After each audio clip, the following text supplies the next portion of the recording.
Ignacio Lavacchi es analista político, es licenciado en ciencia política, profesor y especialista en relaciones internacionales. Y el dato que falta en la placa, me contaron mis fuentes que sos un gran pianista, Ignacio. No, yo diría modesto pianista. Pianista de fogón. Bueno, pero aficionado a la música. Sí, sí, totalmente. ¿Cómo estás? ¿Bien? Bien, muy bien, por suerte. ¿Cómo, dentro de lo que pasó esta telenovela de Macri y Manes, cuál de los dos, en realidad Macri no habló, pero sí habló el PRO, dirigente del PRO, ¿cuál de los dos te parece que se excedió? Yo no sé si hablaría de excesos. Me parece que Manes lo que busca es construir una narrativa parándose por encima de la grieta y instalando una idea de está lo nuevo y está lo viejo, ¿no? Entonces Macri y Cristina son el pasado, yo soy lo nuevo. No es algo novedoso en sí este tipo de discurso, es básicamente ir a la búsqueda de la ancha avenida del medio y nada, me parece que simplemente se está posicionando de cara a la primaria del año que viene dentro de la principal coalición opositora. Evidentemente, siendo que Macri es el expresidente, es la figura principal del PRO, y fue uno de los fundadores Juntos por el Cambio, esto genera ruido, ¿no? Que Manes lo ponga en un mismo plano que Cristina, ¿no? Y generó respuestas no solamente de gente del PRO, sino también del UCR. Pero yo diría que es un intento de posicionarse, ¿no? ¿Y cuán fuerte puede ser esa posición, digamos, para el votante en este caso? ¿Puede Manes yo creo que falta mucho, ¿no? aliados? A ver, falta mucho para las PASO, si es que tenemos PASO, y falta mucho para la elección. Y me parece que el votante está con la mente en otra cosa, ¿no? O sea, por ahora para mí es como la política hablándose a sí misma, ¿no? Él busca construir esta idea de, suena conmigo un oxímoron, el insider-outsider, ¿no? O sea, es alguien que viene de fuera de la política, pero que va por un partido tradicional, el centenario partido, ¿no? Más que centenario. Entonces, si eso va a ser efectivo o no, si en la opinión pública hay un hartazgo con la polarización y un apetito por figuras nuevas, tal vez sí eso le funcione, pero yo creo que falta demasiado tiempo, me parece que corre en desventaja por varios motivos, Manes. Uno es el hecho de que va desde el Congreso, ¿no? Y en general las candidaturas presidenciales se construyen más desde algún cargo ejecutivo. El territorio. Sí, totalmente. Entonces el territorio da visibilidad, obviamente expone así como los riesgos de una mala gestión también, pero el territorio da visibilidad, caja, da la posibilidad de cortar cintas, inaugurar obras. Desde la Cámara de Diputados es muy difícil lucirse, es uno entre 257. Bueno, una forma de llamar la atención es esta, ¿no? De conseguir prensa, ¿no? Dicen por ahí que no hay tal cosa como la mala prensa, ¿no? O la mala publicidad. Ayer mostrábamos acá en el programa que entre la segunda vuelta presidencial de 2015 y la primera vuelta de 2019, Macri perdió algo así como 2.100.000 votos. 2.100.000 personas no lo votaron, que sí lo habían votado en 2015. ¿Vos crees que este discurso o esta estrategia de Manes puede traer esos votos de vuelta Juntos por el Cambio, sea quien sea el candidato? No, me parece que lo que puede traer de vuelta los votos de Juntos por el Cambio, los que se fueron entre 2015 y 2019, es más bien el deterioro económico y la performance del gobierno. Habrá que ver, va a haber otros que van a tratar de pescar entre ese voto descreído, ¿no?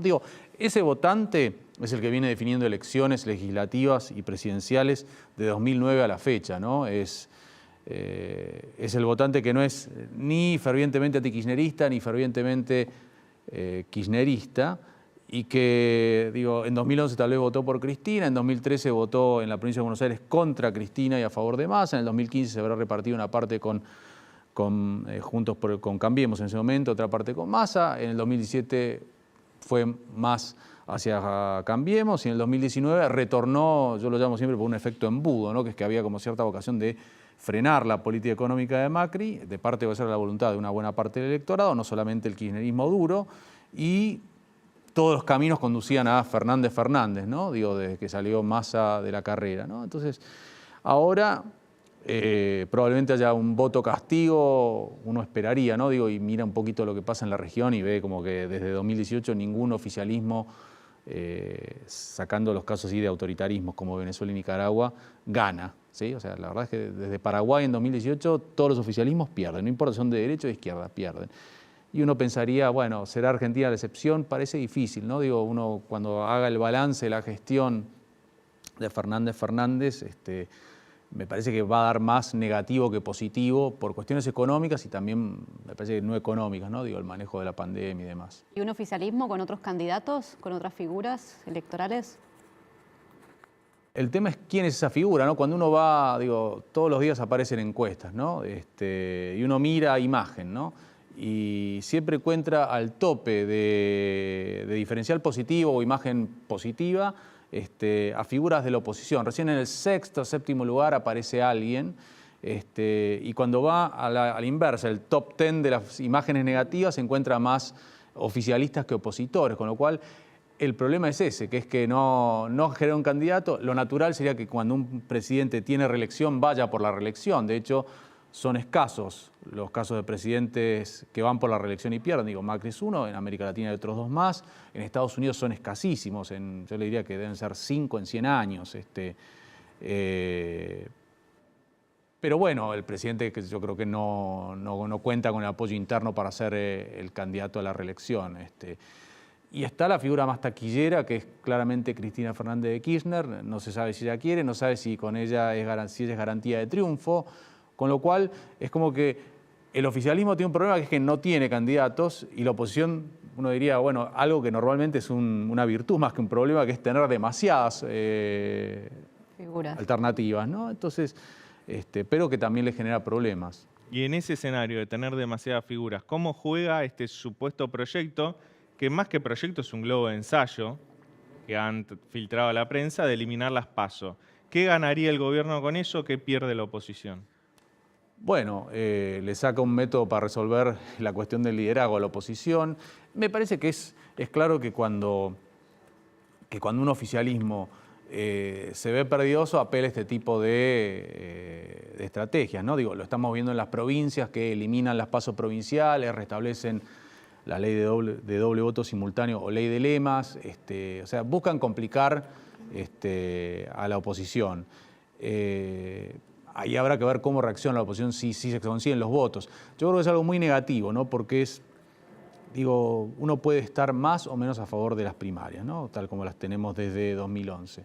Pero lo correcto sería más bien discutirlo inmediatamente posterior a la elección.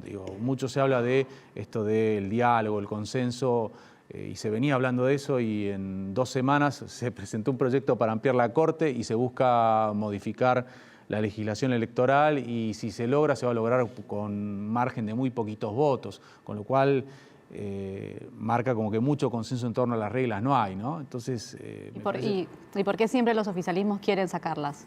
Bueno, porque a ningún oficialismo le gusta perder. En su momento se crearon para eso también, terminó saliendo otra cosa, ¿no?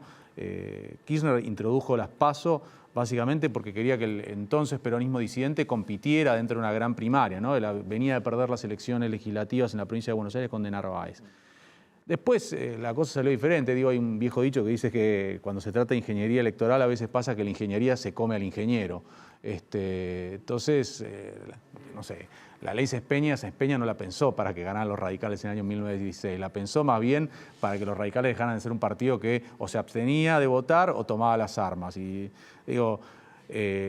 Kirchner no diseñó las primarias pensando en la mayor apertura de los partidos a la sociedad civil, sino más bien yo creo que lo pensó en esto de, bueno, incorporar a Narváez y tentarlo con la posibilidad de que ganen una interna. Después nadie las usó mucho, en 2011 no se usaron para candidaturas presidenciales, después se usaron bastante más. Y ahora, como ya no les sirve, dicen, bueno, reformo las reglas para ver si de esta manera tengo más chances de una mejor performance, una elección donde me veo complicado. Es histórico el antecedente histórico, justamente, valga la redundancia, de la candidatura en el 89 de Menem, en la cual él habla de revolución productiva, él da una serie de conceptos que después va para otro lado en el gobierno. Te traigo esto para preguntarte, ¿te parece que dentro de la oposición debieran explicitar claramente cuál va a ser el programa económico a implementarse en caso de ser electos y en todo caso hacer pedagogía política con las medidas que hay que tomar? tengo la impresión de que la sociedad no está como para comprar espejitos de colores y que hay como cierta predisposición a un discurso realista y que si alguien viene a vender la alegría ya viene, no creo que el votante coma vidrio y compre. O sea que va a haber, o sea, no creo que haya que ir a prometer sangre, sudor y lágrimas o un ajuste salvaje como mensaje de campaña, porque me parece que es torpe eso, pero no tampoco, sí, prometer que viene la era de la abundancia, ¿no? Así que me parece que va a haber algo más realista que el salariazo y la revolución productiva de Menem, ¿no? ¿Y vos ves una oposición que está aliada para un proyecto país o una oposición que está aliada para llegar al poder? Me parece que es una cuestión que se va a definir con cuando definan el liderazgo, ¿no? Y para eso de ahí la importancia de las primarias. Y si no hay primarias tendrán que ver la forma de encontrar un método alternativo para definirlo. Bueno, vos mencionaste el caso de Menem. Menem llegó al poder después de haber ganado una interna, la única interna que hizo competitiva, que hizo el peronismo en toda su historia, a nivel presidencial. Después en otras cosas usaba mucho las internas, incluso antes de la ley de paso. También la Alianza en su momento hizo una interna entre De la Rúa y Graciela Fernández Mejide. Bueno, habrá que ver. Desde ya, una cosa, ¿no? Digo, imagino que la oposición tendrá mecanismos para negociar cómo evitar la derogación de las PASO, ¿no? Digo, se está tratando el presupuesto. Se supone que es importante tener un presupuesto. 2 años seguidos sin presupuesto sería algo, yo creo que institucionalmente bastante grave. Bueno, ahí hay margen para negociar, ¿no? Que se congele lo de la ampliación de la Corte, yo creo que no tiene ninguna chance en diputados. Y con el caso de las primarias, también frizarlo, por usar una expresión coloquial. ¿Le alcanza a Massa con este año que le queda para sacar algún rédito político a su paso por el Ministerio de Economía, o el contexto económico es tan malo que no le alcanza ese tiempo?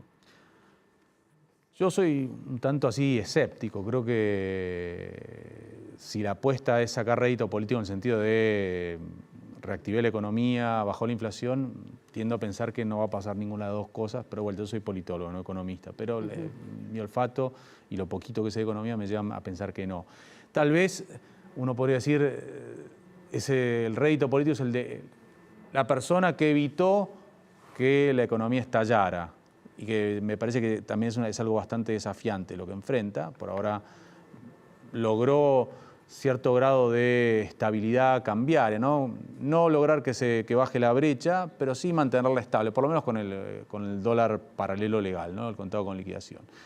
En términos de inflación, bueno, supongo que la inflación de septiembre va a ser la primera que le podemos atribuir a Massa.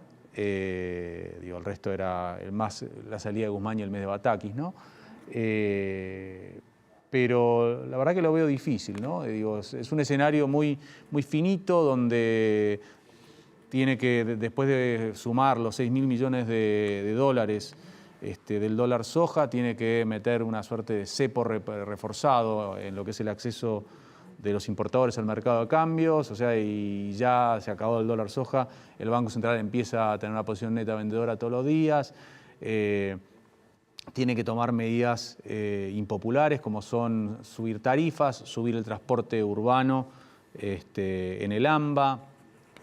Es como que no tiene mucho margen para anunciar buenas noticias y me parece que pasada esta sensación de abismo que hubo en julio y principio de agosto, crecientemente va a haber presión de parte del kirchnerismo y de parte de líderes territoriales del peronismo para que abra el grifo, por decirlo de una manera, o para que afloje con el ajuste, porque evidentemente alguien va a empezar a sacar la conclusión de que esta política económica conspira contra las chances electorales del peronismo. Digo, no casualmente están haciendo reformas electorales para complicar a la oposición, es porque ven un escenario complejo, ¿no? Justamente la semana pasada Cristina le marcó por primera vez la cancha al nuevo ministro con el tema del aumento de la indigencia y justamente la necesidad de una política que asista a esa población. ¿Vos creés que esas marcadas de cancha las vamos a ver más entonces, de acá en más? Sí, a ver, a mí me hace acordar mucho a fines de 2020, ¿no? Cuando el dólar blue, después de la reestructuración de la deuda con los acreedores privados, casi toca los 200 pesos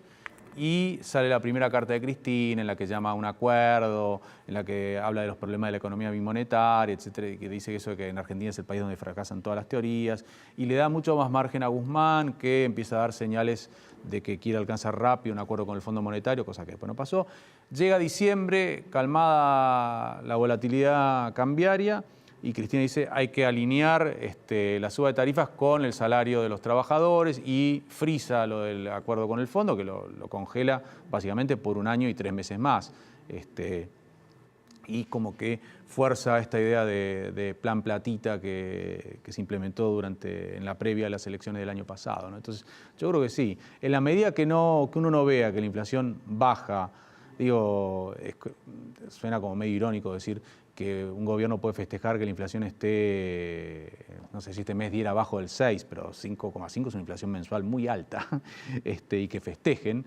En la medida que no ocurra eso, yo creo que va a haber cada vez más presión, ¿no? Digo, vemos las paritarias de camioneros, ¿no? Digo, el pedido de recomposición salarial de 130%. Bueno, eso ya un poquito marca la pauta de esa presión hacia la redistribución, ¿no? Y que la vamos a ver generalizada. El conflicto en el neumático, la decisión de posponer el ajuste de tarifas, todo esto habla un poquito de eso de pasada la sensación del abismo y bueno, vuelve la presión para aflojar un poco con el ajuste. Ignacio, ¿y qué mensaje político hay detrás de los festejos divididos, ¿no?, que se vienen ahora el 17 de octubre por el Día de la Lealtad Peronista?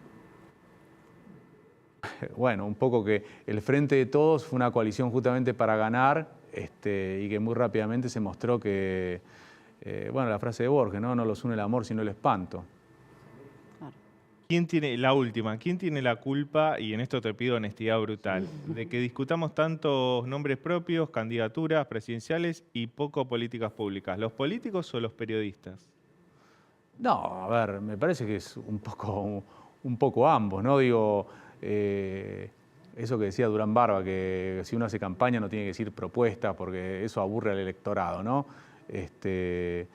Y también porque, qué sé yo, uno mira a veces la televisión de aire, que 30 años atrás uno tenía, no sé, en el canal de aire programas de política como puede haber sido Tiempo Nuevo u Hora Clave, ¿no? Y hoy tiene más otra clase de programas donde, como que, para ponerlo así como de una manera jocosa, lo que vende es la pelea Samit y el difunto Mauro Viale, o sea, ese tipo de griterío. Y entonces la pelea de egos, esto como que genera un poquito más de sensación de ring de box, de barro, y el barro lamentablemente vende, ¿no? Entonces, si viene alguien a decir yo voy a bajar la inflación subiendo la tasa, haciendo una política fiscal ortodoxa y necesitamos un plan de estabilización... Cambian de canal. Cambian de canal, ¿no? Entonces, y hay un poco los... Y yo diría, la pelea, lo que vos decís, pelea de egos, es un tema que es que si en la oposición se siente que la elección está muy próxima de ser ganada y que el gobierno está muy débil, no digo que sea lo real, digo, hay alta chance de alternancia, seguro, pero uno nunca da por vencido al otro. Pero digo, genera esto de que la creencia de que el que gana la interna es presidente, ¿no? Entonces eso exacerba un poquito estas peleas. Muchísimas gracias, Ignacio. Muy amable. Gracias a vos. Quédate ahí.